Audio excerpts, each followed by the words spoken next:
Nobody is ever going to tell you this out loud. Not your parents, not your teachers, not your boss. But here it is, a huge chunk of the money you've lost over the years wasn't stolen from you. You handed it over, willingly. And the most unsettling part, while you're watching this video, you're probably still doing it. I want you to do something real quick. Think about the last 3 big purchases you made. That new phone you bought, even though your old one worked just fine. That dinner out that absolutely was not in your budget. That outfit, that gadget, that subscription you signed up for because somehow it felt necessary at the time. Now be honest with yourself. How many of those decisions were actually yours? And how many of them were quietly made by the fear of what someone else might think if you didn't? Because there's a massive difference between wanting something and needing people to see you having it. I know what I'm talking about. There was a period in my life where I was making decent money, enough to live comfortably, and still ending up completely broke every single month. I kept telling myself it was because everything is expensive now that costs just add up. But the real answer, the one that took me years to admit, was a lot more uncomfortable than that. I was spending money to exist in other people's eyes. There's a concept in psychology called social validation. It describes our deep-seated need to be accepted, to be seen as someone who's doing well, who's got it together, who belongs. And that need is completely human. I'm not here to judge you for having it. The problem is that the entire consumer system was built specifically to exploit that need. Brands don't sell you products. They sell you an identity. They sell you the feeling that once you have that car, that bag, that watch, that pair of sneakers, you'll finally be enough. You'll finally fit in. And we buy that story over and over again without even realizing it. Think about the last time you posted something on social media. A trip, a dinner, a new purchase. How long did you wait before checking the comments? How many times did you refresh to see the likes? That's not vanity. That's your brain desperately searching for proof that you belong, that you're valid.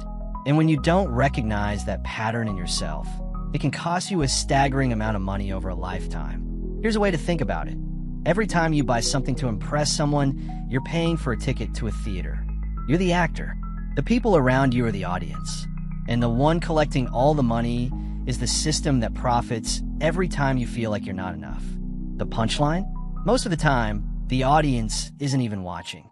They're too busy performing their own show. Here's where things actually shift.